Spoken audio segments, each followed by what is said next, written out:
In today's episode, we find ourselves in England to learn about sweet Fanny Adams, who was only a child and was the victim of a vicious crime that took place in the mid-late 19th century. Okay, let's go.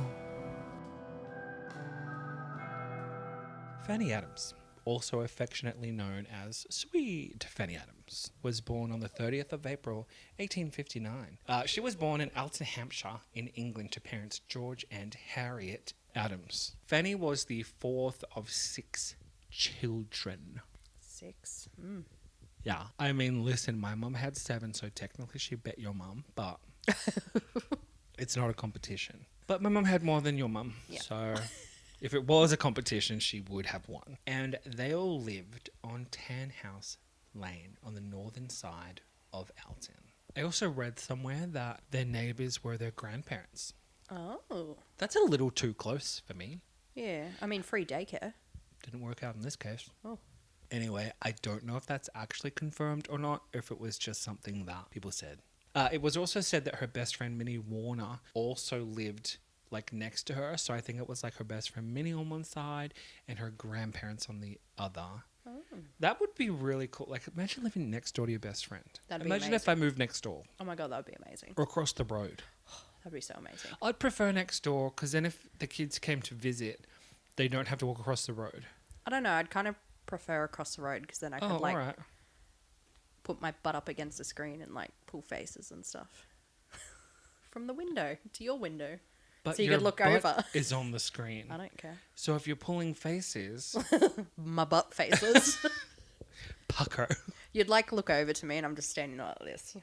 My curtains will be drawn 24/7. Mine would. 25/7. A lot. They would never be open. Yours would only be open. Yeah, only. Yeah. Fanny was described as lively, cheerful, and intelligent, and she was actually also considered to be quite tall for her age.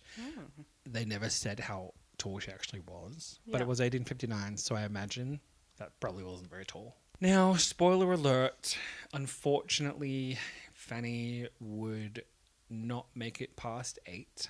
Oh. But the long and the short of it is that there isn't a ton of info regarding her life experiences because she lived for 8 years. Yeah. So you can't really get a lot of information on someone within such a short amount of time. That's really sad. It's shit. Meet Frederick Baker, age 24, who I guess could be mistaken for an educated, well-to-do man who worked as a solicitor's clerk. Oh.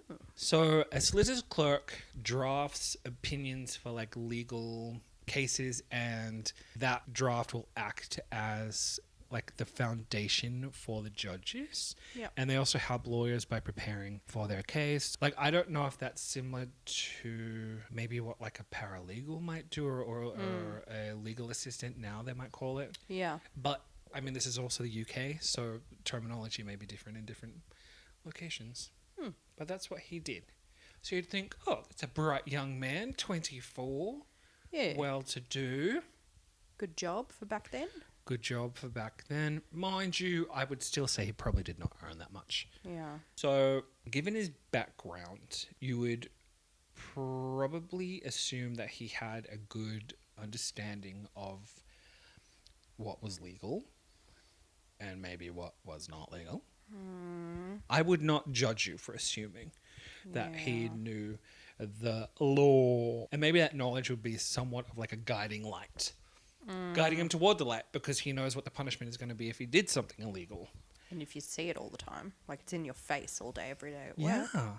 Or you would assume, okay, if this man is going to actually commit some type of crime, he's going to know how to do it properly and to like work around the legal system and not be like a dumbass. You'd think.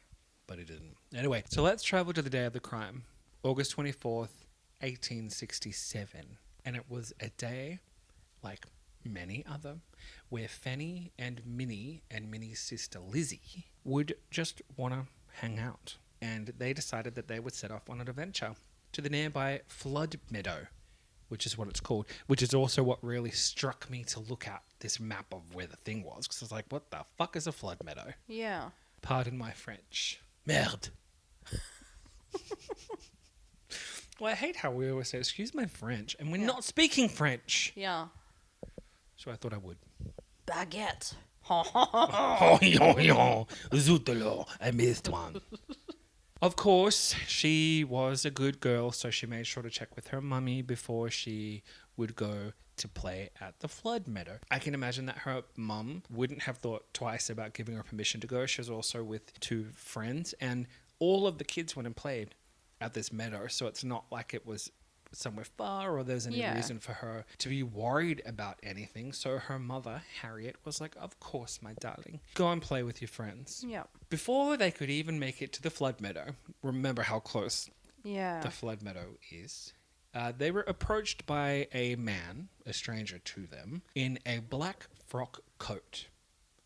That's like a fancy boy knee-length coat. Yeah. I had to look it up because I was a what? All right. I know.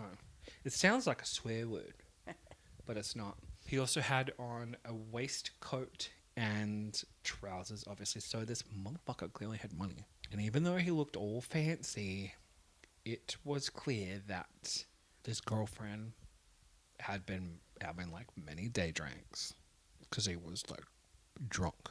And if you haven't guessed, it was Frederick Baker. Like any old perv, he would offer Minnie 3.5 pence to go spend with her sister to go buy candy or something. And he offered a single halfpenny to Fanny to accompany him alone.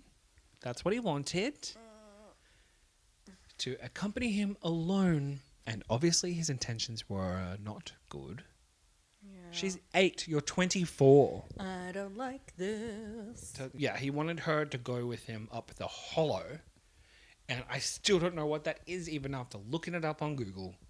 I don't know. And it's not really called that anymore.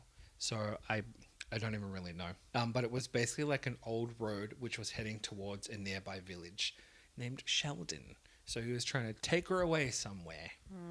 And this was one little thing that gave me a little bit of levity, but that levity's cut short very quickly because it turns out this little 8-year-old was actually quite smart. So she was like, give me the money. And he did. And she's like, I'm not going with you. Good girl. And I was like, yep, she's smart. But she's also only 8 years old. Yeah. So he grabbed her in front of the girls and ran off. Like she was some type of like football. I don't like this. Yeah, so he ran off into a nearby field and out of the view of the public. And I'm not sure what Minnie and Lizzie did upon witnessing this, but it happened at like roughly 1:30 in the afternoon. And they didn't come home till like 5. So I can only assume that they did what they originally intended to do and they just went to play. Maybe they stopped off and got some candy. I don't know. But what they didn't do was go and tell anyone that this strange man stole their 8-year-old friend and ran off with her into the bush. What? Yeah, I was perplexed too because I was like, that's my friend and some weird man. And they're just like, oh, that's weird. Okay, let's go play. Yeah, I mean, okay, Minnie was probably around 8 as well, but Lizzie would have been old. I don't know how much older, but she should have had the wherewithal to be like, Yeah. this is not right, Minnie. We need to go and tell someone. Yeah. What the hell? Like- Stranger? Danger. Stranger danger. And can you imagine that happening in Australia today? I think everyone would band together and just chase this dude down. Yeah. Oh, that's really sad.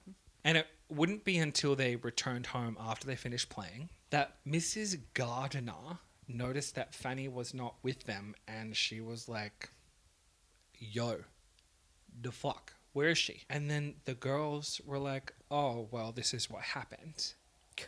By the way. Yeah. And see, these were good neighbors though. Mrs. Gardner literally without hesitation sprinted over to Harriet to be like, the girls just told me that this happened Yeah. to Fanny and we haven't seen her. Yeah. And we don't know where she is. So then both women, who were understandably concerned about Fanny's well-being at this point, Yeah. they, I don't know if it was liquid courage, they didn't have time to stop and have a drink, but they were like, well, fuck, we're going to go there then. Yeah. So they both took off up to where the girls said that they had last seen Fanny Yeah. to see if they could find this man or what have you, because they need to know what happened with Harriet's daughter. And when they got up to the lane, they did indeed see Frederick coming from the direction of the Hollow, where he was trying to originally take sweet little Fanny. But Harriet was not there to fuck spiders, so she got straight to business, and she was like, "What happened? Blah, blah, blah. Tell me everything that you know. What have you done with my child? Why are you dressed so nice?" She didn't ask that part, but... You don't know. I don't know. I was not there. Yeah. It's true. She could have said that. And he told her that he had done nothing to her, and he remained super stoic. So he had no reaction. He was just like, "Well, yeah, I saw her, but I don't know what happened with her." I didn't snatch her. What are you talking about? I know. So he explained that he had given the girls money to go buy candy, something he said that he frequently did. So, I just always give kids money to go get candy. He didn't say that he only gave it to girls, just children, No. because that's less creepy. And he said that, yes, Fanny did go with him, but she left him unharmed, and that she rejoined the others to go play in the flood meadows. Oh, yes. Checks out. Yeah, even though no one else had seen her after he ran away with her. Does not sound sus at all. He was actually able to charm the two women, so Mrs. Gardner and Harriet, and by the end of it, like, because of his demeanor and how well spoken he was, obviously he knows he would probably have like a big vocabulary, being Yeah. like a solicitor's clerk, right? So they were impressed by his demeanor and his job title, and they just allowed him to leave, and they went home. Because they know that he worked for William Clement, which was like apparently like a big deal lawyer at the time. So they're like, well, someone of his stature is not going to do anything like this, right? Do you think maybe they thought because the girls are young, maybe they were like over exaggerating, like, oh, someone snatched? I didn't get that vibe Yeah. from it. There was nothing that I could see where they said that, because at the end of the day, Fanny was still missing. Yeah. Plus, that behavior is so weird. Yeah, it's fucking Like, weird. giving money for candy is one thing. I can't imagine that someone might do that out of like a really good place, out of love. I can Yeah. imagine they would. And maybe I am looking at it with like a certain amount of cynicism, because we know what predators are these days. Yeah. Like, we've watched so many true crime documentaries. We've also listened to so many podcasts about it. Don't know what you're talking about. Not to mention you're listening to ours. So we know that this stuff is out there. And maybe they didn't have the same understanding at the time. Yeah. And if you're poor, like, it didn't say that they were poor, but if you are, and you have this man coming along, be like, well, here, go get candy. Like, you might, I don't Yeah. know, like, you'd probably be forgiven for being a little bit naive. Yeah, different time. With another 2 hours passing and no sign of Fanny returning, the neighbors all gathered, all of them. And that's something I think is beautiful. Yeah, that's really nice. All the neighbors got together and they're like, well, shit, like, we don't know where she is either. We are going to all band together and we're going to comb the streets and we're going to find Fanny. And I thought that was pretty dope. Yeah. I can't imagine that happening in Australia. Oh, did they do that with like Daniel Morecambe Yeah, actually. Yeah. and stuff? I think there was like a big like drive to try to Yeah, find I think him. it probably would happen. I mean, like when kids go missing, you have the Amber Alert True. that goes out, and that's like on the bridge and like on the radio and on Facebook and socials. So But I guess like the difference is like this was 1867. They probably had what, telephones? Maybe they would have been pretty limited on the extent of the technology they had. yeah, They would have had to wait for a newspaper, and then if there was something put in the newspaper, that would probably take a week or two before it's even listed. And by Yeah. then, chances of finding Fanny are really reduced. yeah, They formed a search party, and I don't actually, that's something. I don't believe that they told the coppers at this point. yeah. But I also don't know if they would have had the same restrictions that they have now, where someone has to be missing for 48 or 72 hours or whatever it is before you can actually like register them as missing. I doubt they would have had that. They Yeah. maybe did, I don't know.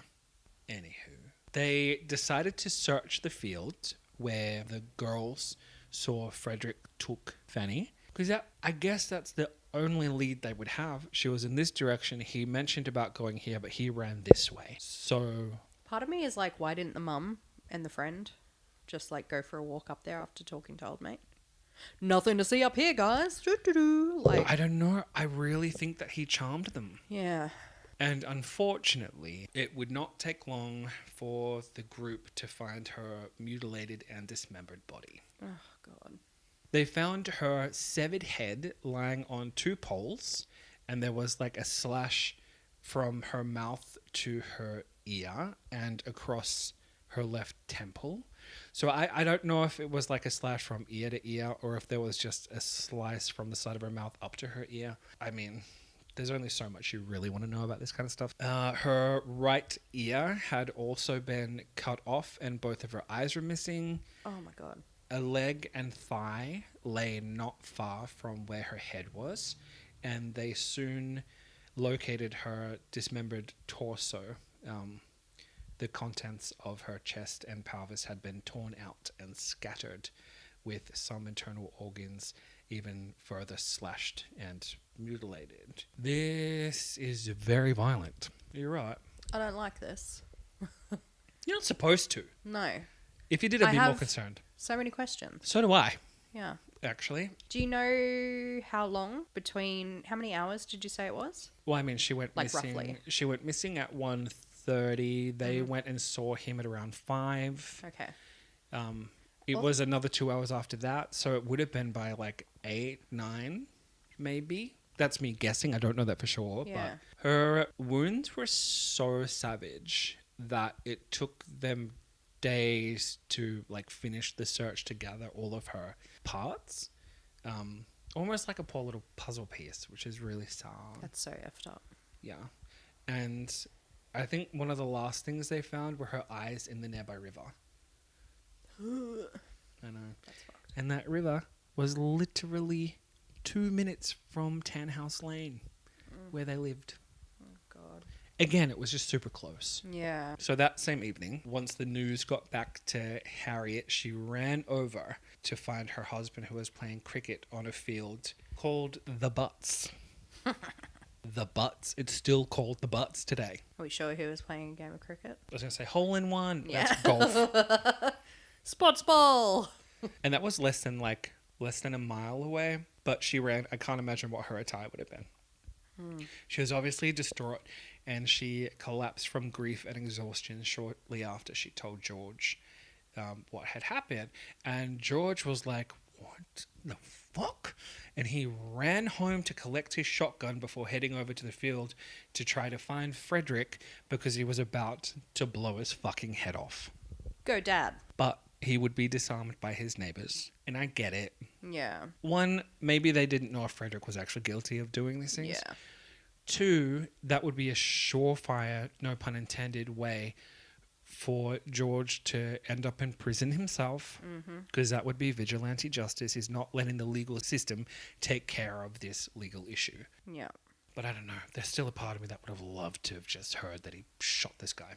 But he didn't. After they found her remains, that's when the police were contacted at that point. I guess you can stop the search now Yeah. because we've found her. Yeah. After they located the remains, they went and told the police, and then they also told them everything about what had transpired that day. So Superintendent William Cheney found Frederick at the solicitor's office and arrested him. But he told them that he knew nothing about it shortly before being escorted through an angry crowd of people who had collected outside the office. So at this point, everyone had, like, the gossip had done its rounds and everyone knew about it. Obviously, something so drastic happening, you're going to hear about it very quickly. Yeah. That horrific. Oh, yeah. So everyone had gathered and they waited outside. And, I mean, I don't know what they were looking to expect. Maybe they just didn't want him to escape. Yeah. I don't know. Upon inspection, they were able to see that the wristbands of his shirt and his pants were spotted with blood, and that his boots, socks, and pant bottoms were wet. And he said that, well, he was a smartass. So his response to that, when they were like, why do you have blood on there and why are your pants wet? Yeah. His response was, well, that won't hang me, will it? So it's just being as smart as like, what, you're going to hang me because I have wet pants? Far out. And yeah, so he said that in like a sarcastic tone. And then they searched him and they found 2 small knives, one of which was covered in blood, and he was locked up at this point while the investigation went underway. Speaking of the investigation, what they found was that he left his office around 1 p.m. and didn't return until 3:25 before heading back out again until 5:30, with Harriet and her neighbor seeing him shortly after 5 p.m. So I think that conversation they had would have lasted maybe 25 minutes before he actually went back inside the office. Yeah. So what they think is that he had killed her between 1:20 and 3:25, and then came back later to mutilate her corpse. So I don't know how fresh the mutilation was. I mean, that sounds like it would take some time. Yeah, that's why I was asking, like, what was the time in between? Because Yeah. to do that much, like, I know she's a little girl, but still, that's, It's a lot. yeah, to cut through and, ugh. They also asked a colleague that worked at the same place as him if he recognized or if he knew anything that happened, and he said that he saw Frederick around 6 p.m. that evening, and that he spoke about the interaction that Frederick had had with Harriet and Mrs. Gardner. And it was after that that he said something that kind of stuck in this colleague's mind. He said, "It will be very awkward for me if that child is murdered." What? Yeah. So that's like, why would you even go to that? Yeah, why say that? And they also searched his desk the following Monday, and they located a journal with a very, very damning entry in it, which was dated August 24th, which was the day that Fanny died. And it said, "Killed a young girl. It was fine and hot." I gotta go. Yeah, but not just yet. I can't. Killed a girl, it was hot. But he had an explanation for why. Of course he did. Of Right? course. Of course. He said, "I was drunk. I was drunk." At work. I guess they didn't really have rules at that time. Do what you want. So he was drunk and he was simply aware that a girl had been murdered. And then that's why he wrote it in there. Yeah, checks out. And I won't go into full detail about the trial, but it does make for an interesting read. So you should go and read that anyway. But the basics of it is that there was a hearing on August 29th, which resulted in him being committed for trial. So it's kind of like when you're indicted and then they just need to make sure there's enough evidence to prove that there's foul play and that you did a bad thing. And then they can set a trial to see, you know, what's next. Yeah. And he was tried in the next county, which is called like Assizes. Assizes. Bex, I need your help with that because it just looks like Assizes. The trial would take place on December 5th at the Winchester Assize. Now, his team, do you know what they tried? What's the oldest trick in the book when someone's accused of doing something so heinous? Insane. Yeah. I was like, he didn't do it. Well, there's that. Yeah. They start with that. I didn't do it, but then when there's too much evidence, I went crazy. they tried the insanity plea, and he claimed that there were conditions that plagued his father, who was also apparently a murderer, his cousin, who had been in an asylum 4 times, his sister, who died from brain fever, and the fact that he himself had attempted suicide somewhere along his timeline. So he's just claiming that there's a lot of mental instability in his family, which is why, of course, he must have it too. And you know what? To some degree, I think he did. Yeah, which is totally fair. But He was in control. you got a job. You're doing normal things. Like a hard job. Killing someone is one thing. Mutilating them. Mutilating to that extent. Yeah. Because, I mean, we've learned enough about murder at this point, right? And seen enough about cases where something can happen where someone gets into like fight or flight mode. Yeah. Something's triggered, something happens, and somebody ends up dead. Yeah. That can happen. This was not that. Sounds planned. Yeah. Like, okay, you may have been drunk, but you like found a small group of girls. Yeah. You tried to lure one away from them. When she wouldn't go, you grabbed her and ran into the bush? Yeah. That doesn't sound right. At some point, they would also find a rock that they believe Frederick used to smash her skull in, as it had long dark hair and bits of flesh still attached to its surface. So they believe that she was murdered with the rock but mutilated with the knives that Far out. they had found. The jury thought that this was so much bullshit that they basically ignored the request to consider that this should even be a reason. So like, you're not using insanity. No. Are you crazy? No. Are you crazy? You can't claim insanity. What an oxymoron. Just a moron. Yeah, so they're like, this can't be the reason that all of this happened. Obviously trying to convince them that he's not Jats Crackers. Or that he is Jats Crackers, and they're like, you ain't. You did something real bad. Well, the jury retired for 15 minutes before returning a guilty verdict, condemning Frederick Baker to death. And at 8 a.m. on Christmas Eve morning, ho, ho, ho, Motherfucker. he was publicly hanged in front of a crowd 5,000 strong. Oh, I bet. Most of which were women. I would band together for that too. Yeah. And that was at the Winchester County Prison. Fun fact, not so fun. Sweet Fanny Adams.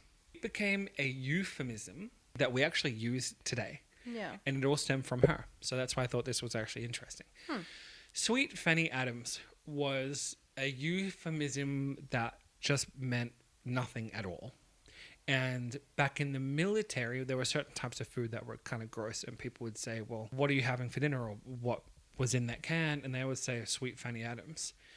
Well, that Sweet Fanny Adams was changed through colloquial language.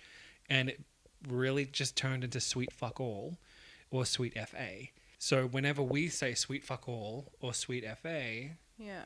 the etymology of that phrase is Sweet Fanny Adams. And that, among means, brings us to an end on today's episode. Yeah, not happy.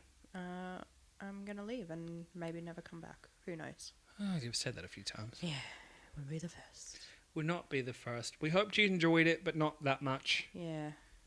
And again, I apologize, but like also, this is me, so Yeah. Goodbye. bye.